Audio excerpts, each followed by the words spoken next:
Faith Forged in Fire, where we dive headfirst into the unique challenges and triumphs that comes with being a firefighter, all while exploring what it means to live out a biblical worldview. Join us as we find hope, perseverance, and faith in the midst of the heat and chaos. Welcome to the podcast.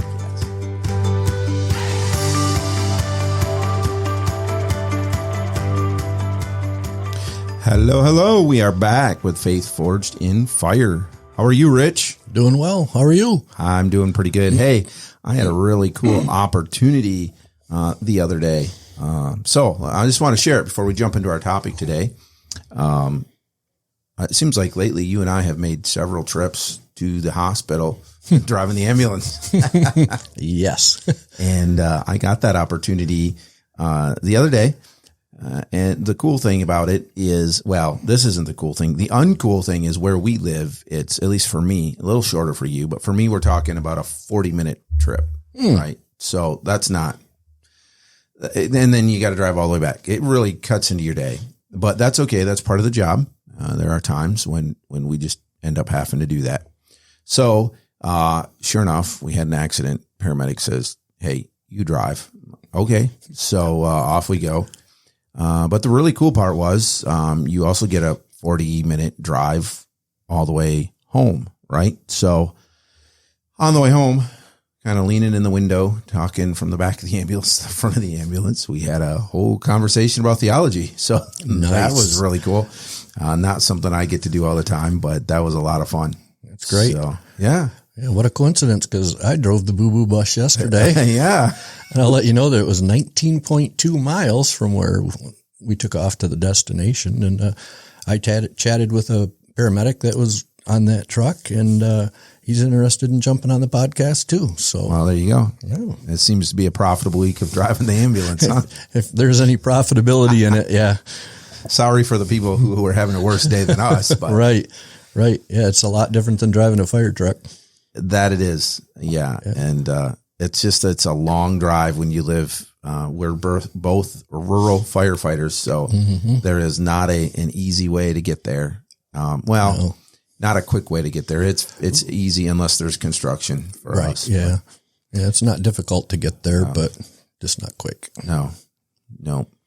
So today's topic: why are people not volunteering for the fire service anymore? Coming from two guys that are both in, we call it volunteer. It's really paid on call, but so we have that question that we want to discuss and maybe encourage somebody to volunteer for their local fire department. They are needed everywhere. And if you come up with the answer of why nobody's volunteering anymore, you'll be right. You'll be doing speeches all over the country, yeah, for sure. Because it is the $1 million question right now. So, Rich, I came up with some statistics that I grabbed from NFPA. So we can trust these statistics, right? We should be able to. Sure should be. So over 1 million firefighters in the U.S. That sounds like a big number, but when I kind of followed those numbers out a little bit farther, so I'll tell you here in a minute, but over 1 million firefighters in the U.S., how many, any guess how many of those, what percentage of those are volunteer? Well, it's high. I got to believe it's 70 to 80%. Okay. It used to be the number that they're saying now is about 65%. I know it used to be a lot higher.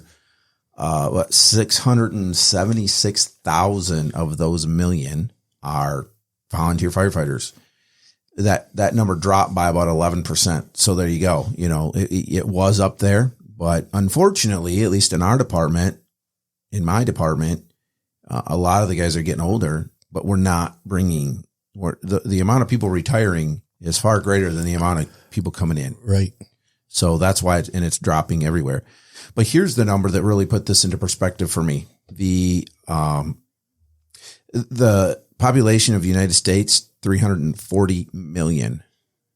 So out of that, there's only 1 million who are firefighters. There's less than that are doing what we're doing. You want to talk about doing something that's not a lot of people are doing. It's what we're doing. Right.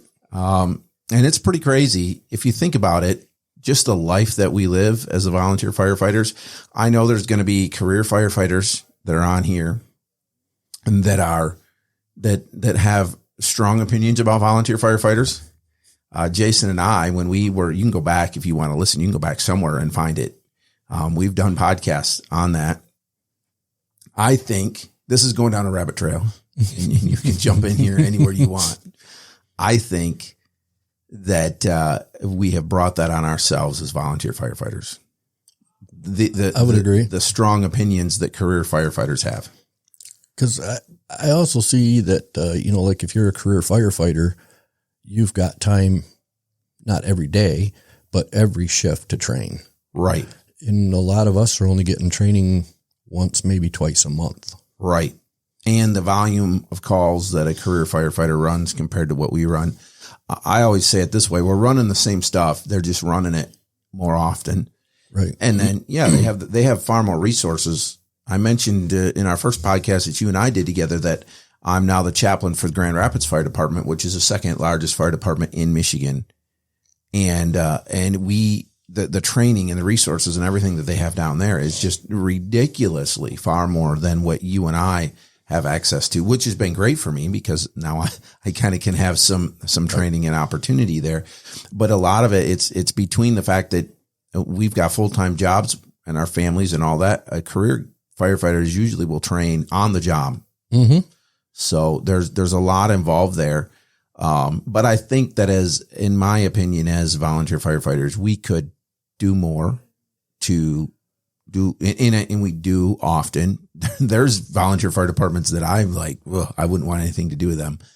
But there's an amount of a level of professionalism the volunteers can bring. And when we say volunteers, we're talking both volunteer and paid on call. It's right. The same thing other than you get paid a little something. Mm-hmm. So if we think about that, there's only 1 million firefighters in the U.S. There's only 600 and some thousand of them that are volunteers.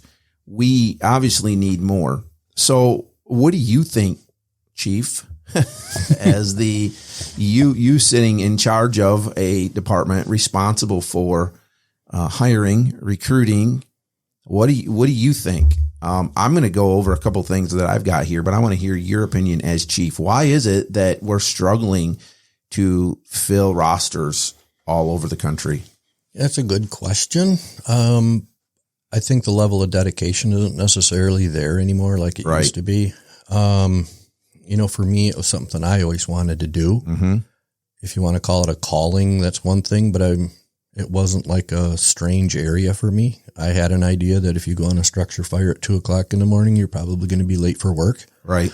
Because by the time you get the fire out, get the truck back, get it into gear, everything ready to go, you're probably going to be late for work, so it's not a surprise to me. And I think there's a lot of people that just don't have the dedication anymore to do it.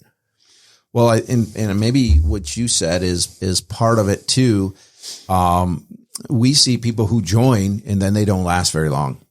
So even if they join and have the initial desire and maybe even go to the academy and get certified, because a lot of times they don't think about that. When we get a structure fire, when anybody gets a structure fire or anything, when the equipment comes back, it has to be immediately made ready for the next call because we have no idea when that's going to be. Correct. And as volunteers who have full-time jobs that, as we always say, those are the jobs that pay the bills. And, we might get a call at midnight and be out for 2-3 hours. Now it's 3:00 in the morning.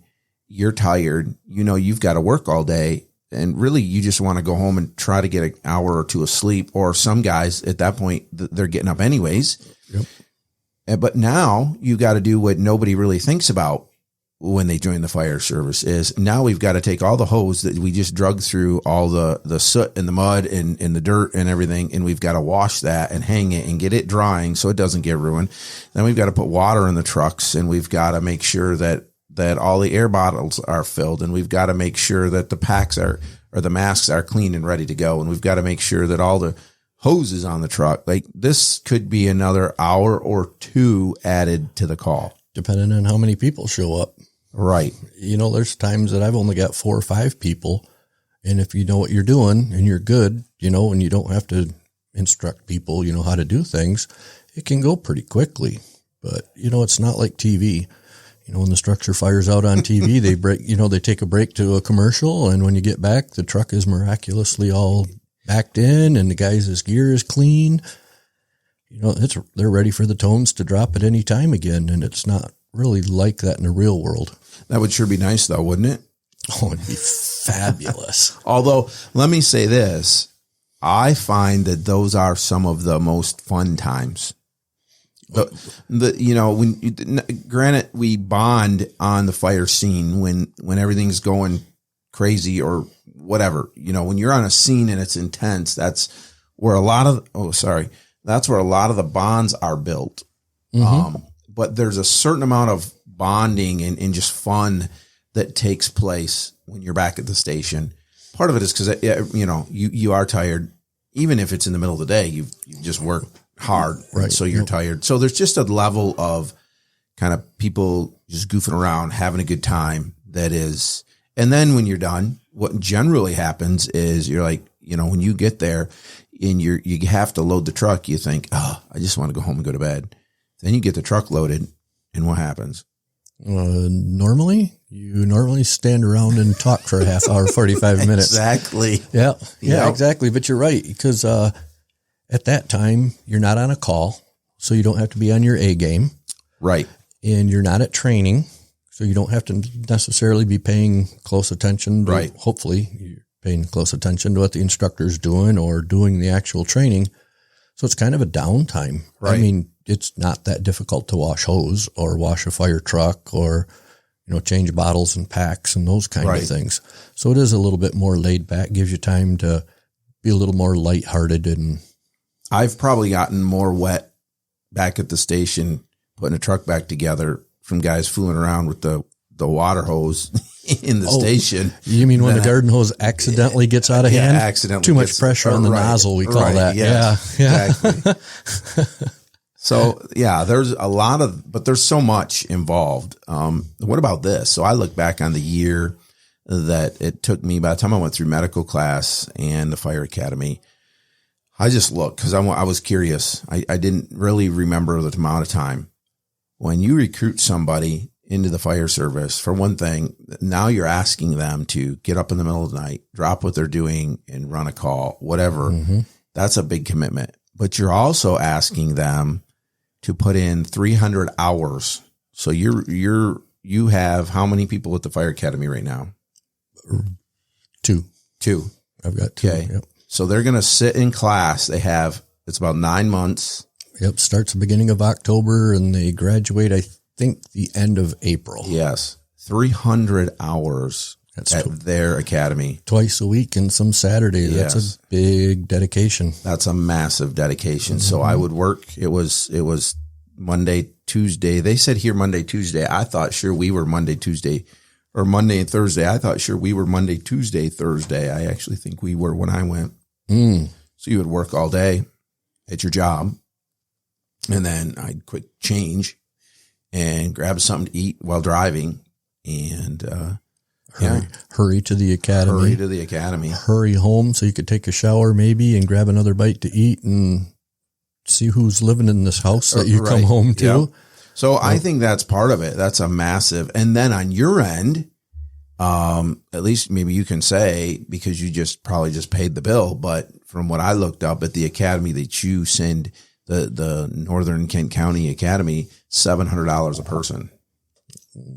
Yeah, that might be. I don't have the figure right off the top of my hat, but I've got a lot of figures in my head, but that sounds cheap actually to me. That's what I thought. If you're thinking, I was thinking it was about $1,300 a person. That's what I thought it was closer to. So maybe there's some added cost in there that they didn't have. But for a small department, then to send somebody now let's think about this. You pay $700. We'll just use that number. You pay $700. You send them to the academy, and I've seen this happen more times than I'd like to admit. They graduate from the academy, and then they quit. Mm-hmm. That's tough. And that's one of the things I think is when you're in the academy, It's the classroom training.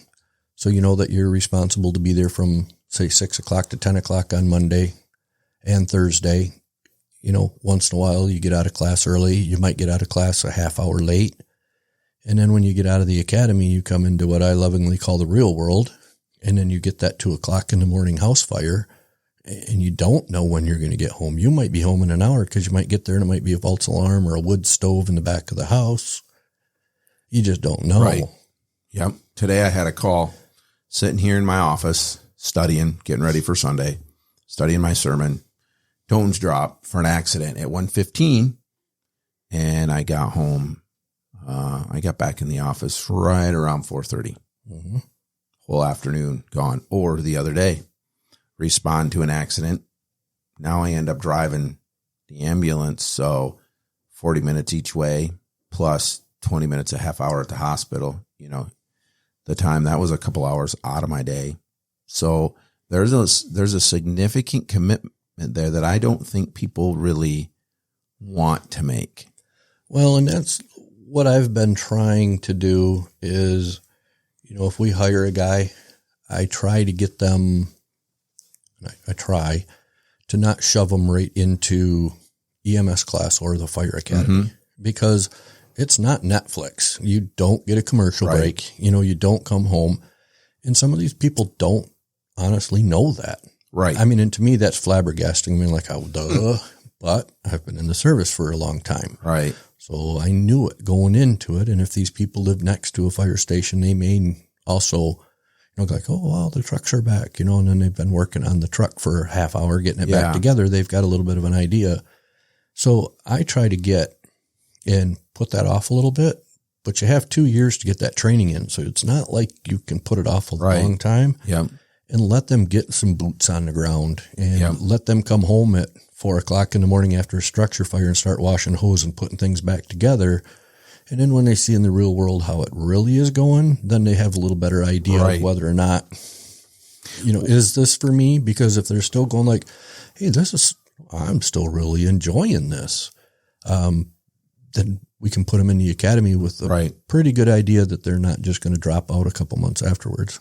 Yeah, it might not even be the fact that they don't want to get up in the middle of the night. It might be, you know, the middle of a Saturday when they're doing nothing and it's a beautiful sunny day out, but they end up on their first bad car accident. Or you know, I've seen people show up on fires that weren't to you or I that big a deal, but it's really the first time they've actually seen a structure fire, and their brains just kind of explode. Like they can't handle it. They start kind of freaking out, and they don't know, you know, for you and I, it's not even something that's like, but it's, you know, so there's just varying levels of responses that people have to the things that we deal with. I've said many, many times to my wife that what's weird to me is what is normal now. So we forget when a new person comes in, even that what's normal for you and I to experience, to walk through, it is not a normal thing, but it just becomes normal for us. Right. And then I think also for some of the newer people that come on, they jump out of the truck and they think it looks like mass chaos. Right. You know, there's people doing all kinds of things. We ran a call the other day just north of the city that I live next to, and we were second on scene because the other station is like 2 miles from it. And you get there and you don't always have to micromanage. Right. You got smoke coming from the eaves. Where's it coming from? We don't find anything in the house. Let's cut a hole in the roof.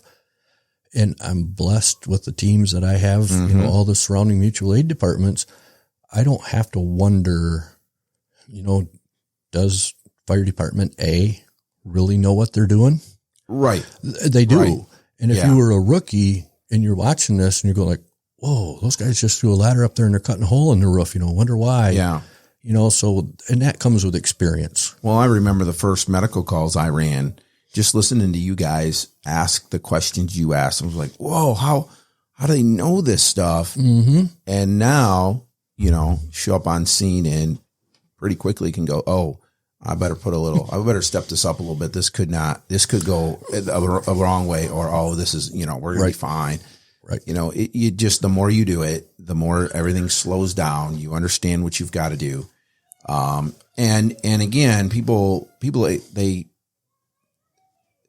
shoes go in the closet. We're going to go back to our last podcast and you talking about putting shoes in the closet. Everybody has different size shoes for different things. Mm-hmm. And the more that each call can be a small shoe, the better it is. Right. So that it's normal. Case in point, I said, I'm sitting here studying today. Life is normal, right? Get a call, respond to a car accident. Turns out to be a fatal. And then what happens? We come back home and I just go right back to what I'm doing. That's normal for me. Right. But some people just don't process that quite the same way. And that's really difficult for them. Right. Because they haven't been exposed to it. Right. You know, it'd be like you and I probably if we went down to Butterworth and hung out in the trauma bay. Right. That's our main hospital around here. Yeah. I mean, our heads would probably explode to see that people know what they're doing. You know, I was in there last night. The girls from the CT department were standing right there and they were just standing out of the way waiting for whatever the go word was, you know. And for us, we're looking at that going like, whoa. And I think that's how rookies are on a lot of other calls. Yep. It's normal for them and it's so abnormal for us, but we haven't been exposed to it. So we still haven't answered the question. We've talked about all the reasons why we think people don't, but we really haven't, you know, I guess that's reasons why people don't. There isn't a pride in community anymore. That there used to be. There used to be a pride in serving your community, what we would call giving back, right? Mm-hmm.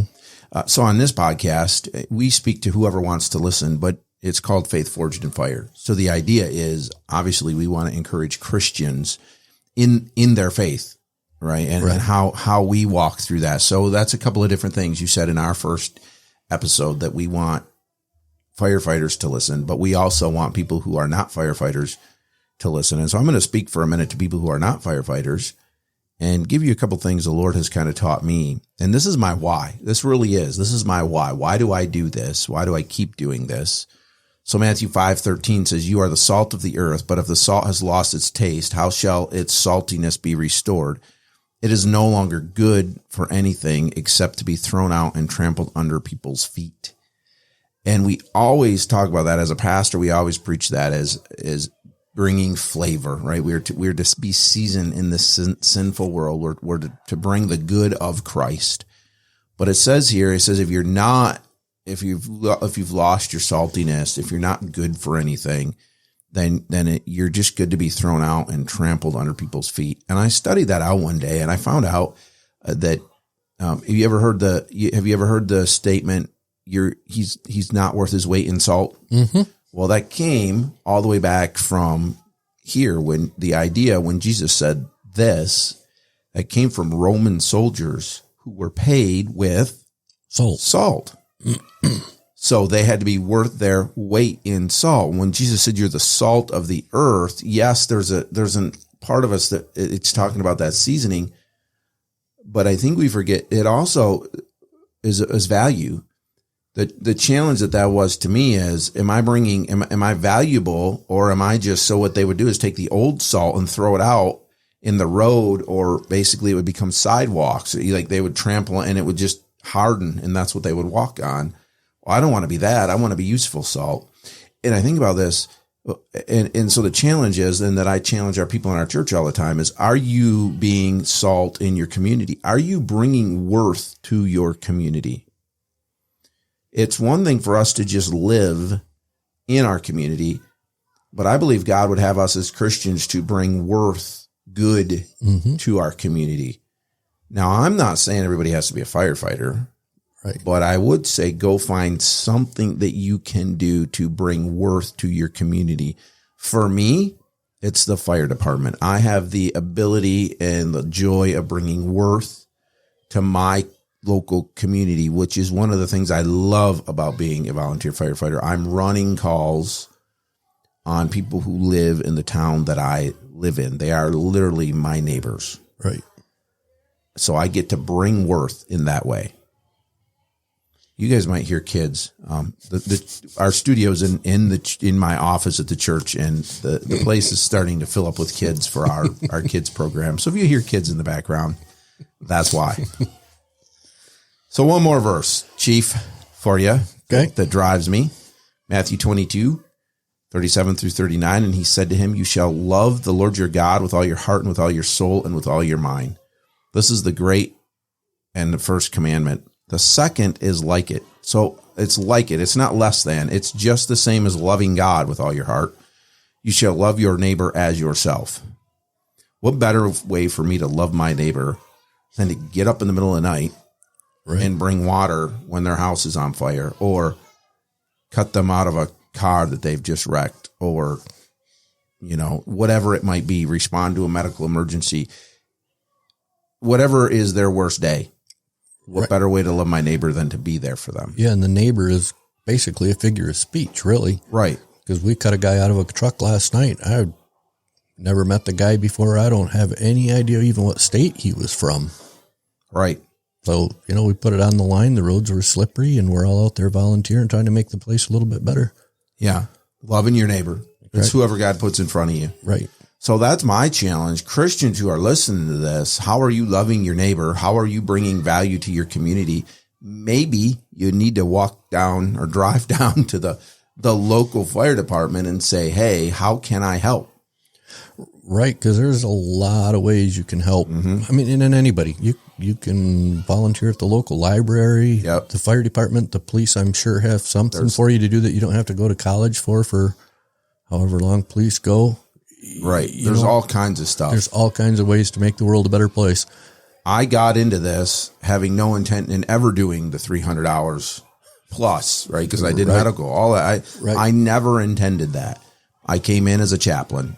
Nope. And so especially pastors, you could do that if you want, there are ways that you can help. And most volunteer fire departments will take you in some capacity. But if you really are willing and able to sacrifice the time to really dive in and do it all, that's where you bring the most value, because there are times, as you know very well, that, how many times do you run, Rich, in the middle of the day by yourself? We had 55 calls last month, and I think I ran 39 total of them. So, right. But I'm kind of stuck because it's my full-time job. So a lot of the other people are off working their full-time jobs. So I'm there. And how many of those were, those were by yourself? Nobody else? No, that was total. I think I ran 23 calls solo, pretty much by myself. Right. Yeah. Somebody sometimes will show up later on. Right. So point being, especially during the day, most volunteer fire departments have a hard time finding somebody. You betcha. We're blessed because I'm here at the church, block or less from the fire station. We've got some retired guys that can respond. We've got a couple of guys. One owns a business, and then another one of our firefighters works for him. But again, that's a sacrifice. He was out on this call for 3 hours, whatever it was today. And so I wasn't getting work done here that I will now need to get done later. He now was not making money, and his employee was not there making him money. So it's a sacrifice, and we need people willing to sacrifice for their neighbor. Yeah, that puts quite a burden on a business. Yep. Well, hey, I don't know if we answered this question, but we thought it would be fun to tackle it and get you guys thinking about it. We would love to hear from you, especially here on YouTube. By the way, you can listen to us now on YouTube as well, Faith, Fortune, Fire. So drop a comment on there. Tell us what you think. What are some ways you have been able to recruit people, or maybe what are your opinions as to why people are no longer signing up? And hey, the other side, go find a local church. They need help too. So get in your own local church and serve. They need help too. Absolutely. All right. Thanks so much for listening. We will see you, or we will talk to you in the next podcast. Talk to you next week. Bye.